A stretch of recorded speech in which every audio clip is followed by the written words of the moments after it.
ఒక దర్శక దిగ్గజం నేల కొరిగింది అని మాట్లాడాల్సిన సందర్భం ఇది. తమ్ముడు, ఇప్పుడు రాజకీయాలు అంత బాగాలేవు, జాగ్రత్తగా ఉండాలి. సంతోషం. ఆయన ప్రభావం ఒక జనరేషన్ మీద నడిచింది. రామైకేలు వచ్చావు కదా, నీలాంటి వాళ్ళు ఎంతో మంది లక్ష్యంతో ఇక్కడికి వచ్చారు, తెలుసు కదా. వెల్కమ్. 16 ఏళ్ల వయసు అనేది ఆయనకి తమిళ్లో దర్శకుడిగా మొదటి సినిమా. ఆ సినిమా టైటిల్స్లో ఆయన కనిపిస్తాడు, భారతీరాజా గారు. ఇలా ఉన్న చిరంజీవిని నేను ఇలా చూపించబోతున్నాను.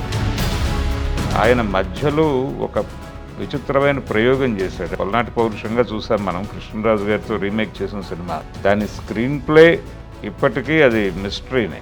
తెలుగులో ఆయన బిగ్ స్టార్స్తో చేసింది వాళ్ళిద్దరితోనే, చిరంజీవి గారు, కృష్ణ గారు. భరద్వాజ గారు ఒక దర్శక దిగ్గజం నేల కొరిగింది అని మాట్లాడాల్సిన సందర్భం ఇది. భారతీరాజా గారు చనిపోయారు ఈరోజు. అంటే భారతీరాజా గారు క్రియేట్ చేసిన ఇంపాక్ట్ ఇండస్ట్రీ పైన ఏంటి అనేది ఒక్కసారి ఈ తరం ఆడియన్స్. ప్రభావవంతమైన దర్శకుడు ఆయన.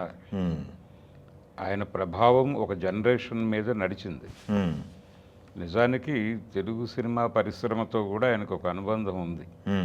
ఆయన పుట్టన్న కణగాల దగ్గర అసిస్టెంట్ డైరెక్టర్గా పనిచేసే రోజుల్లో ఆయన చేసినటువంటి తెలుగు సినిమాలన్నిటికీ ఈయన కూడా పనిచేశాడు. ఓకే. అలా అక్కినేని నాగేశ్వరరావు గారితో చేసిన ఇద్దరమ్మాయిలు సినిమాకి ఈయన అసోసియేట్ డైరెక్టర్గా పనిచేశాడు. ఓకే. అలా ఒక జర్నీ ఉంది ఆయనకి. అప్పుడు అంతా ఇండస్ట్రీ అక్కడే ఉండేది కాబట్టి చెన్నైలోనే అన్ని భాషా చిత్రాలతోనూ ఒక అనుబంధం ఉండేది. అలాగే ఈయన, ఇళయరాజా గారు వీళ్ళందరూ వచ్చింది ఒకే ప్రాంతం నుంచి, తమిళనాడులో. ఈయన ఒక చిన్న ప్రభుత్వోద్యోగి, అంటే మలేరియా డిపార్ట్మెంట్లో ఉద్యోగం చేసుకుంటూ రంగస్థలం మీద నాటకాలు ఆడుతూ అలా మొదలైన జీవితం. ఓకే. వీళ్ళు పావులర్ బ్రదర్స్ అనే పేరుతో సంగీత కార్యక్రమాలు చేసుకుంటూ వెళ్ళేవాళ్ళు, స్టేజ్ పెర్ఫార్మెన్సెస్. ఓకే. వాళ్ళు స్టేజ్ పెర్ఫార్మెన్స్ చేసిన చోట ఈయన నాటకం వేసేవాడు. ప్రధానంగా ఏకపాత్రాభినయాలు చేసేవాడు ఈయన. ఒకే క్యారెక్టర్ని తీసుకుని దానిలో సమాజం మొత్తాన్ని, అప్పటి సమాజం గురించినటువంటి అభిప్రాయాలన్నింటినీ ఒకే క్యారెక్టర్తో పలికించటం. ఓకే. అది చేయటంలో ఆయన చాలా విపరీతమైన పేరు వచ్చింది ఆయనకి. ఆ ఇమేజ్తో ఇదే పద్ధతిలో మనం ఎందుకు ఒక స్క్రీన్ స్టోరీ చెప్పకూడదు అనే దీంతో ఆయన ఆ ఉద్యోగాన్ని పక్కన పెట్టేసి మెడ్రాస్ వచ్చేసాడు.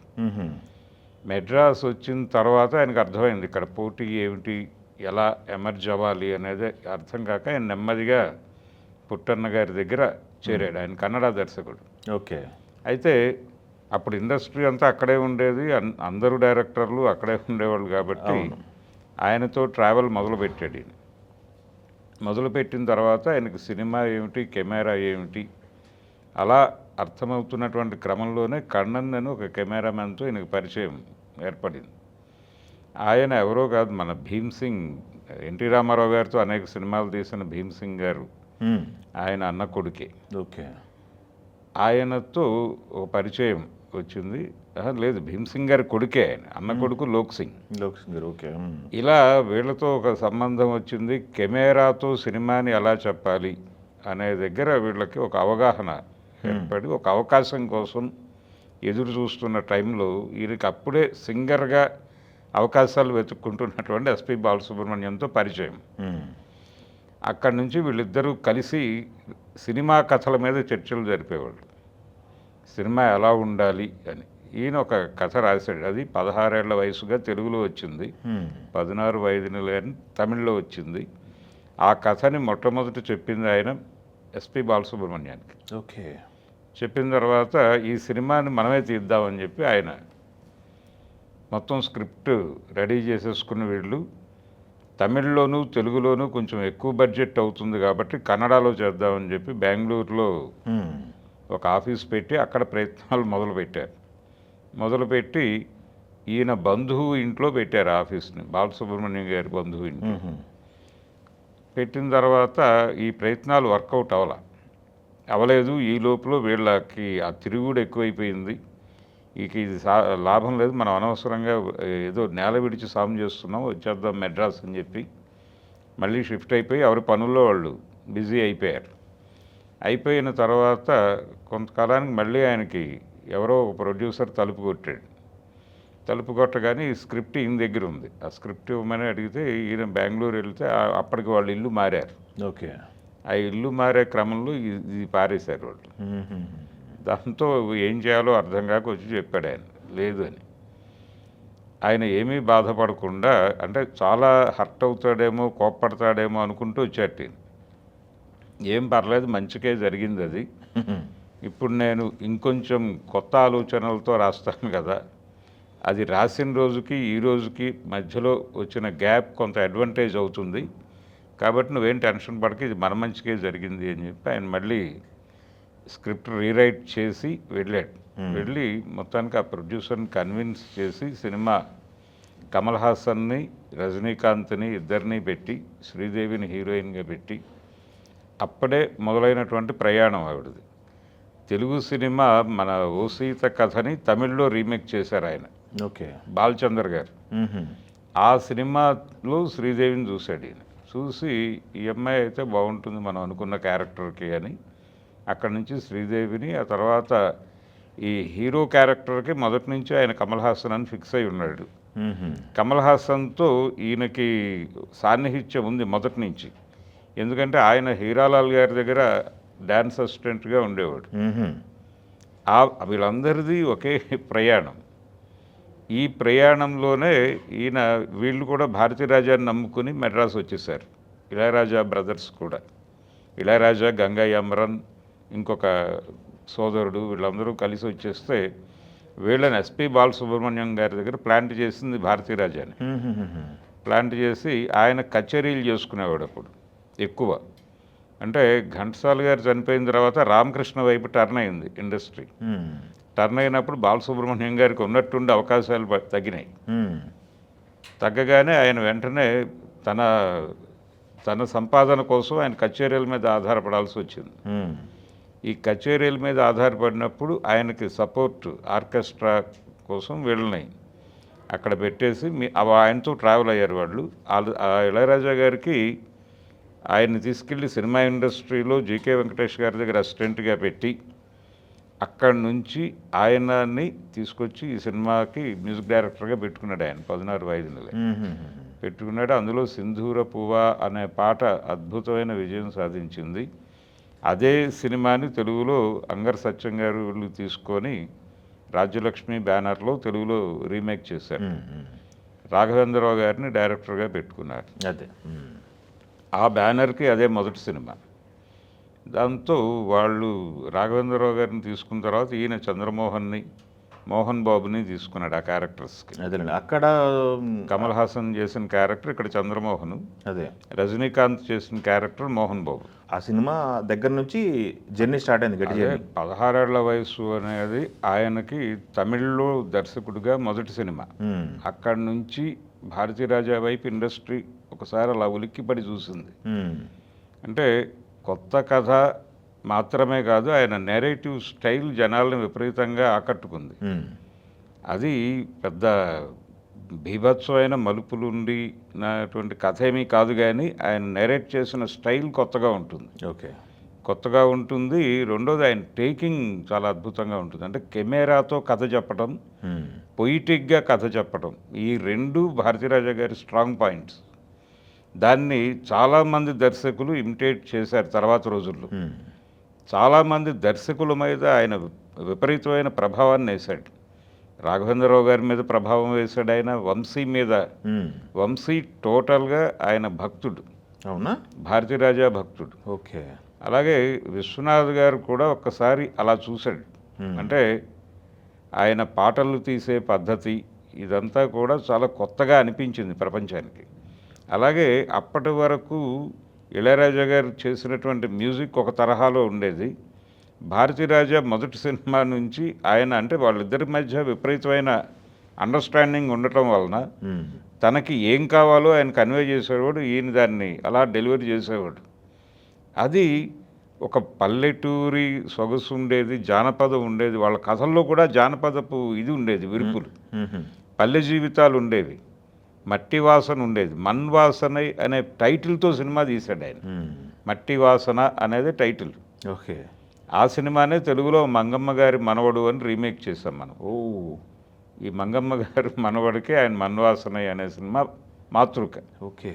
అలా గ్రామాల్లో ఉండేటువంటి చిన్న చిన్న కక్షలు, అలాగే మనుషుల మధ్య ఉండేటువంటి ఈగోలు, వీటిని తీసుకుని హ్యూమన్ ఎమోషన్స్ మీద గట్టిగా రైడ్ చేశాడు. అంటే దాన్ని పొయిటిక్గా చెప్పేవాడు.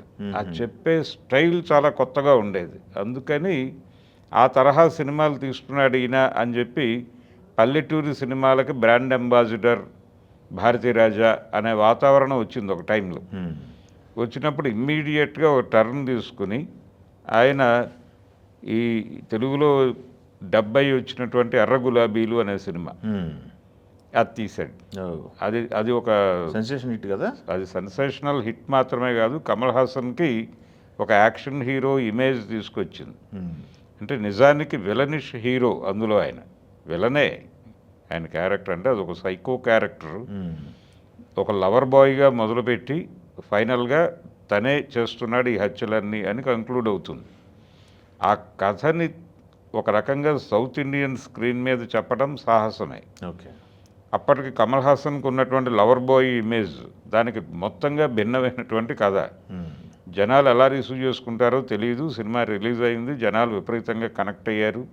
అది ఏ భాషలో డబ్ అయితే ఆ భాషలో 100 రోజులు ఆడేసిన సినిమా అది.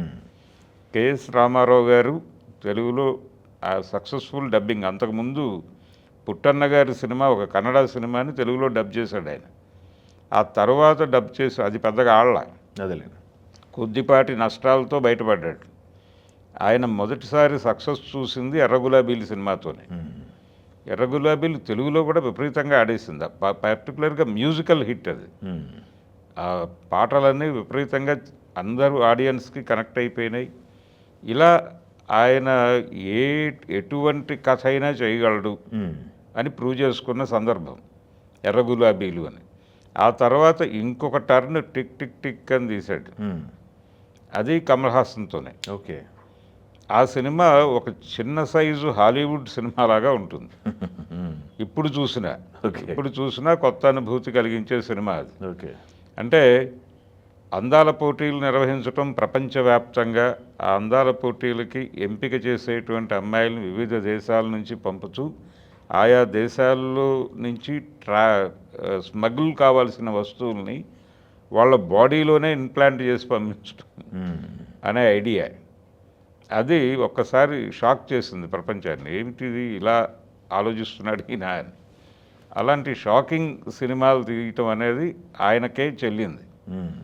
ఆయన యాక్టివ్గా ఉన్నన్ని రోజులు ఆయన చేసిన సినిమాలన్నీ అలాంటివే. ఓకే. ప్రతిదీ ఒక షాకింగ్ ఎలిమెంట్ పెట్టి, అది గ్రామీణ నేపథ్యంలో తీసే సినిమాల్లో కూడా. ఆయన పల్నాటి పౌరుషం అనేటువంటి సినిమా తెలుగులో పల్నాటి పౌరుషంగా చూసాం మనం, కృష్ణరాజు గారితో రీమేక్ చేసిన సినిమా. దాని స్క్రీన్ ప్లే ఇప్పటికీ అది మిస్టరీనే. అలా ఒక చిన్న లైన్ తీసుకుని అలా స్క్రీన్ ప్లే చేసి నడపచ్చా అనేది. ఆయన పరిచయం చేసినటువంటి హీరోయిన్లు అదొక సెంటిమెంట్. అంటే ఆర్ అనే లెటర్ వచ్చేలాగా హీరోయిన్కి పేరు పెట్టేవాడు ఆయన. అవునా? ఓకే. అది రాధ కావచ్చు, రాధిక కావచ్చు, వీళ్ళందరూ ఆయన నుంచి వచ్చిన వాళ్ళే. ఓకే. అలా ఆయన అంటే భారతీరాజా అనే పేరు తలుచుకోగానే అనేక సినిమాలు తెలుగులో వచ్చినటువంటి, ఆయన తెలుగులో స్ట్రైట్గా చేసిన మొదటి సినిమా సీతాకోకచిలుక, పెద్ద హిట్. శంకరాభరణం తర్వాత పూర్ణోదయ బ్యానర్లో వచ్చిన సినిమా అది. యాక్చువల్గా తమిళ్లో ఆయనే చేసుకున్నాడు, ఓన్ ప్రొడక్షన్. ఆ టైంలో పూర్ణోదయ వాళ్ళు అప్రోచ్ అయ్యి మేము అసోసియేట్ అవుతాము, తెలుగు మాకు చేయండి, తమిళ్ మీరు చేసుకోండి అని ఒక ప్రపోజల్తో వెళ్ళారు. వెళ్తే ఆయన ఓకే చెప్పి నడిపాడు. నడిపిన తర్వాత తెలుగు వెర్షన్కి కావాల్సిన మలుపులు వీళ్ళు సజెస్ట్ చేసినవి చేసి పెట్టాడు వీళ్ళకి. తమిళ్లో ఆయన ధోరణిలో ఆయన వెళ్ళాడు. అలాగే ఆయన మొదటి సినిమా క్లైమాక్స్ అలా రైల్వే స్టేషన్లో శ్రీదేవి గారు అలా నిలబడి ఉంటుంది. ట్రైన్ వస్తుంది, ట్రైన్ వెళ్ళిపోతుంది, అందులో నుంచి హీరో దిగడు. అలా ఉండగా ఒక చిన్న స్లైడ్ పడి ఈ ఎదురు చూపులు ఫలిస్తాయా లేకపోతే ఆవిడ జీవితం ఏమైపోతుంది, ఇలా 100 ప్రశ్నలు అడిగి, ఒకవేళ ఆవిడ అలా ఒంటరిగా మిగిలితే విలేజ్ ఎలా చూస్తుంది, ఇదంతా చిన్న వాయిస్ ఓవర్ చెప్పేసి క్లోజ్ చేసేస్తాడు సినిమాని. అంటే మొత్తం మీరే ఆలోచించుకోండి ఇంటికి వెళ్ళి. అంటే ఇన్ని సమస్యలు ఉన్నాయి అమ్మాయి చుట్టూ. అతను రాకపోతే ఆ అమ్మాయి ఎదుర్కొనే సమస్యలు ఇన్ని. అతను రాలేదనుకుంటే ఇది పరిస్థితి, వచ్చాడు అనుకుంటే దీనికి భిన్నంగా ఉంటుంది. అది మీ ఊహకే వదిలిపెట్టేస్తున్నానని ఒక షాకింగ్ క్లైమాక్స్ ఇచ్చి వదిలేస్తాడు. ఆ సినిమా తెలుగులో రీమేక్ చేసేటప్పుడు రాఘవేంద్రరావు గారి డైలమా, దీన్ని యాజ్ ఇట్ ఈజ్గా తీయాలనేది ప్రొడ్యూసర్స్ అభిప్రాయం. అదేలేండి. ఈయనేమో అలా తెలుగు ఆడియన్స్ రిసీవ్ చేసుకుంటారా అని డౌటు. చివరికి రాఘవేంద్రరావు గారి బ్రదర్ ప్రకాష్, ఆయన కెమెరామెన్ ఆ సినిమాకి, ఆయనకి కూడా క్లైమాక్స్ మార్చడం ఇష్టం లేదు. ఆయన కూడా వ్యతిరేకించాడు బలంగా. ఈయన ఏం చెప్పాడంటే, అలా కాదు, అమ్మాయి ఎదురు చూస్తూ ఉంటుంది, ట్రైన్ వస్తుంది, వెళ్ళిపోతుంది, వెళ్ళిపోయిన తర్వాత అతను నిద్రపోయాడు, నెక్స్ట్ స్టేషన్లో దిగి వచ్చాడు అని చెప్దాం. అంటే ఆయన అలా వాయిస్ ఓవర్ పెట్టి వదిలేశాడు. కానీ నాకెందుకు అది ఇన్కంప్లీట్గా ఫీల్ అవుతారా ఆడియన్స్, తెలుగు ప్రేక్షకులు. అప్పటికి కంటెంట్ అవైలబిలిటీ లేదు, తమిళ సినిమా ఇక్కడ చూసే అవకాశం లేదు. కాబట్టి ఇది స్ట్రైట్ సినిమానే వీళ్ళకి. కావున మనం అలాంటి చొరవ తీసుకోవద్దు. సో మనం మన నేటివిటీ, మన ఆడియన్స్ అభిరుచుల మేరకు ఇది మార్పు ఉండాలి అనుకుంటున్నాను నేనని మార్చాడు. మార్చిన తర్వాత ఆ షాట్ తీయించిన పద్ధతి కూడా ప్రకాష్ గారు విభేదించాడు. వాళ్ళిద్దరినీ ఆ కలుపుతూ చేసినటువంటి షాట్ని రాఘవేంద్రరావు గారు కోరిన పద్ధతిలో తీయటానికి కూడా ఆయన చాలా చిరాకు పడి తీశాడు. మొత్తానికి ఈ క్లైమాక్స్ తెలుగు ప్రేక్షకులకు నచ్చింది. అదేలేండి. నచ్చింది. ఇది ఇక్కడ విపరీతంగా ఆడేసింది సినిమా. అక్కడ ఆ క్లైమాక్స్తో విపరీతంగా ఆడేసింది. ఇదే సినిమాని హిందీలో రీమేక్ చేశాడు. అక్కడ అమోల్ పాలేకర్ చేశాడు ఆ క్యారెక్టర్. అలా ప్రతి చోట ఆ కథ విజయవంతమైంది. ఇలా సినిమా తీస్తున్న వ్యక్తి, ఆయన తర్వాత చేసిన సినిమా కొత్త జీవితాలు, తెలుగులో స్ట్రైట్ సినిమా. కొత్త జీవితాలు కూడా మంచి విజయం సాధించింది. నూతన్ ప్రసాద్కి చాలా పేరు తీసుకొచ్చింది ఆ సినిమా. ఆయన్ని తెలుగులో డైరెక్టర్గా తీసుకొచ్చిన ఘనత అయితే శివప్రసాద్కి దక్కుతుంది. డాక్టర్ శివప్రసాద్, తిరుపతి చంద్రబాబు గారి మిత్రుడు. అదే ఆయన మీరు తెలుగులో సినిమా చెయ్యాలి అని పట్టుబట్టి రాహుల్ అంకయ్య గౌడ్తో డబ్బులు పెట్టించి ఆ సినిమా తీయించాడు. ఆ తరువాత మళ్ళీ ఆయన తెలుగులో చేసిన సినిమా ఈ సీతాకోక చిలుక, వీటన్నిటి తర్వాత ఆరాధన చిరంజీవి గారితో. మంచిది, బాగానే. అది యాక్చువల్గా సత్యరాజుతో తమిళ్లో చేశాడు ఆయన. ఈ మధ్యలో స్వరకల్పన అని ఒక సినిమా మ్యూజికల్గా, అంటే ఒక అంధ యువకుడు, ఆయన ఏదో అలా బతికేస్తూ ఉంటాడు. ఆ సినిమాలో ఒక అద్భుతమైన పాయింట్ చెప్తాడు భారతీరాజా. పేదరికం అనేది శాపం కాదు, పేదగా బతకటం అనేది కూడా ఒక జీవన విధానంగా సమాజం యాక్సెప్ట్ చేస్తుందా చేయదా. కొంతమంది ఏమీ లేకుండా బతికేస్తారు అంతే, వాడికి ఏదో ఉంటుంది, దాన్ని పట్టుకుని బతుకుతాడు. దాని మీద బయటవాడు కొత్త కొత్త నెరేటివ్స్ అల్లుకుంటాడు, కానీ వాడికి ఆ నెరేటివ్స్తో సంబంధం లేదు.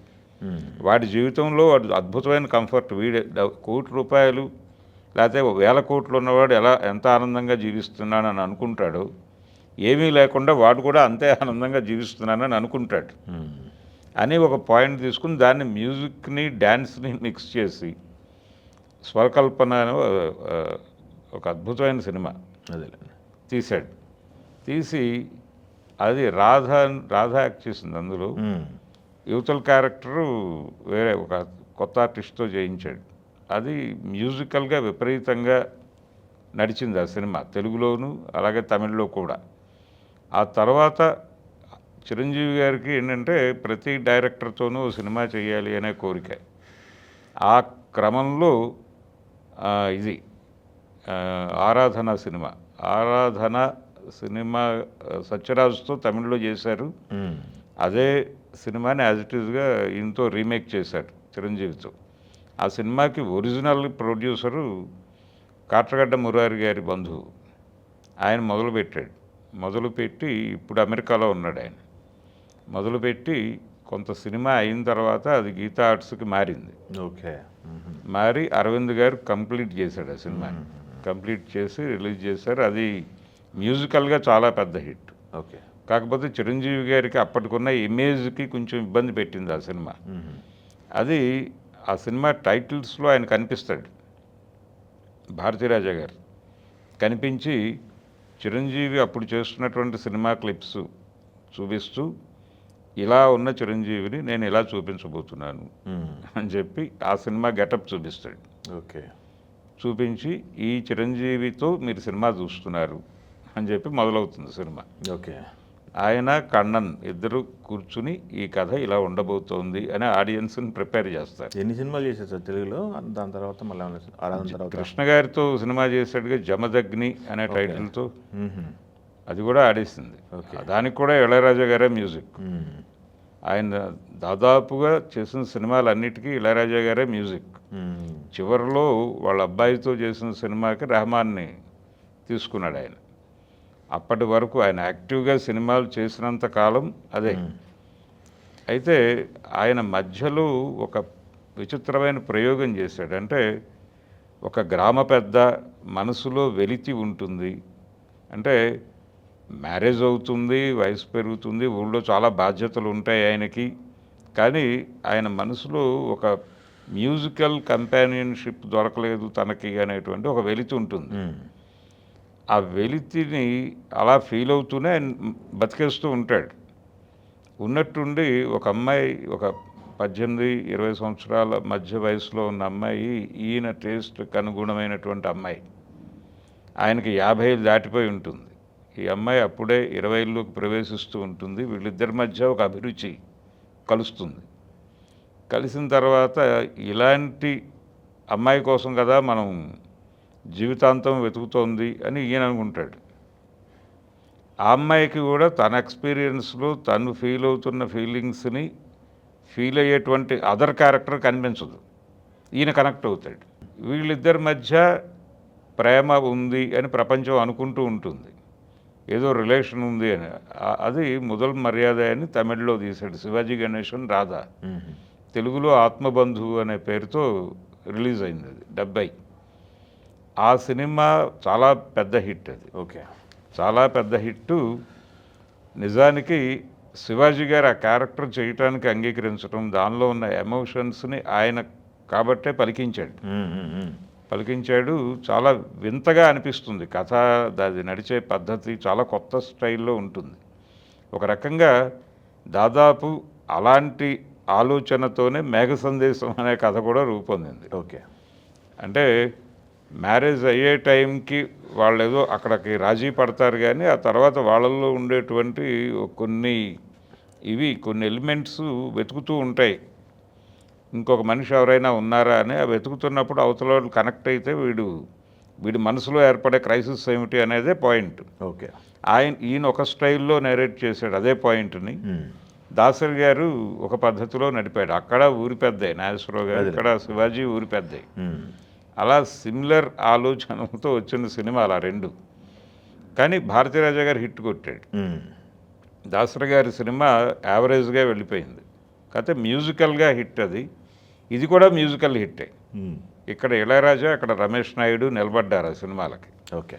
అలా ఆయన ఏ సినిమా తీసినా కానీ కొత్తదనంకు ప్రాణం పెట్టేవాడు. అంటే ఆడియన్స్కి మనం ఒక కథ చెప్తున్నామంటే దానిలో ఏదో కొత్తదనం ఉండాలి, లేకుండా మనం ఎందుకు సినిమా చెప్పడం, ఆల్రెడీ వాళ్ళు ఏవో సినిమాలు చూస్తున్నారు కదా, అదే వాళ్ళు చూస్తున్న సినిమాలకి భిన్నమైనటువంటి సినిమా మనం ఇవ్వగలగాలి అన్న ధోరణిలో ఆయన సినిమాలు ప్రతిదీ అలాగే నడిచింది. అదే మొన్నటి వరకు నటించారు కదా, మధ్యలో ఆయన ఉన్నట్టుండి పెర్ఫార్మర్గా వచ్చాడు.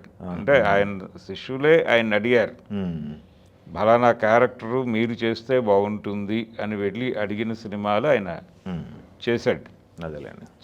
ఆ క్యారెక్టర్లకి పూర్తి స్థాయిలో, అంటే డైరెక్టర్గా ఆయన నటీనటుల నుంచి ఎలాంటి నటన రాబట్టుకునేవాడు, దానికోసం ఆయన ఎంత కష్టపడేవాడో ఆయన నటుడిగా మారిన తర్వాత ప్రపంచానికి అర్థమైంది. నిజానికి ఆయన హీరోగా కూడా ఒక సినిమా చేశాడు ఆయన యాక్టివ్గా ఉన్న రోజుల్లోనే. ఓకే. ముచ్చర్ల అరుణ గారు హీరోయిన్. అదే సినిమాని తెలుగులో దాసరి గారు రీమేక్ చేశాడు, అద్దాల మేడ అనే పేరుతో. అందులో దాసరి గారే చేశాడు ఆ క్యారెక్టర్ని. తమిళ్లో భారతీరాజా చేశాడు. అంటే ఒక సినిమా యూనిట్ ఒక ఊళ్ళో షూటింగ్కి వెళ్ళినప్పుడు ఆ ఊర్లో ఒక అమ్మాయి ఈయన సినిమాలు చూసి ఈయన్ని ప్రేమిస్తుంది, కానీ ఆ అమ్మాయికి వాస్తవాలు అర్థం చేయించటం అనేది డైరెక్టర్ గారు చేస్తాడు. ఓకే. మీరు చూసే ప్రపంచం వేరు, నడిచే ప్రపంచం వేరు. ఈ వ్యత్యాసం గమనించకపోతే జీవితంలో దెబ్బతింటారు అని చెప్పేసి వచ్చేస్తాడు అంతే. ఓకే. ఆ కథని ఆయన యాక్ట్ చేశాడు, ఇక్కడ నారాయణరావు గారు చేశాడు. ఎస్, ఇప్పుడు ఇండస్ట్రీ సంబంధించి చాలామంది కూడా స్పందించారు.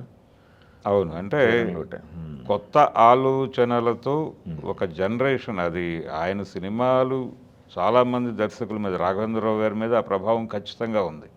పర్టికులర్గా పాటల టేకింగ్కి సంబంధించి భారతీరాజా గారు ఒక బెంచ్ మార్క్ క్రియేట్ చేశాడు. టిక్ టిక్ టిక్లో పాటల చిత్రీకరణ చూస్తే అసలు మామూలుగా ఉండదు అది. ఓకే. ఆ లెవెల్లో వెళ్ళొచ్చు అనేది. ఓకే. అలా జంధ్యాల గారి మీద కూడా ప్రభావం ఉంది. ఓకే. భారతీరాజా గారితో ఆయన పనిచేసింది ఒక్క సినిమాకే, అంటే ఆ సినిమా కూడా పూర్ణోదయ వలన జరిగింది, అది సీతాకోకచిలక. ఆ తరువాత ఆయన డైరెక్టర్గా చేసిన సినిమాలన్నిటిలోనూ భారతీరాజా ప్రభావం పర్టికులర్గా పాటల దగ్గర కనిపిస్తుంది. ఓకే. అలా ప్రతి డైరెక్టర్ మీద ఆ జనరేషన్లో మెగాఫోన్ పట్టుకున్న, ఆయనతో మెగాఫోన్ పట్టుకున్న ప్రతి డైరెక్టర్ మీద ఆయన ప్రభావం ఉంది. ఓకే. తెలుగులో ఆయన బిగ్ స్టార్స్తో చేసింది వాళ్ళిద్దరితోనే. ఓకే. చిరంజీవి గారు, కృష్ణ గారితో, వాళ్ళిద్దరితో చేశాడు. మిగిలినది ఆయన ధోరణిలో ఆయన వెళ్ళింది. డబ్బింగ్ సినిమాలతోనే ఆయన కనెక్ట్ అయ్యాడు ఓకే. తెలుగు ఆడియన్స్కి. ఓకే. తెలుగు ప్రేక్షకులకు కూడా ఒక రకంగా ఆరాధ్య దర్శకుడు. ఓకే. తెలుగు ప్రేక్షకుల మీద బాలచందర్ గారి తర్వాత అంత ప్రభావం వేసిన తమిళ దర్శకుడు భారతీరాజా. ఓకే. Thank you. ఝన్ ఝన్ ఝన్ తెలుగు వన్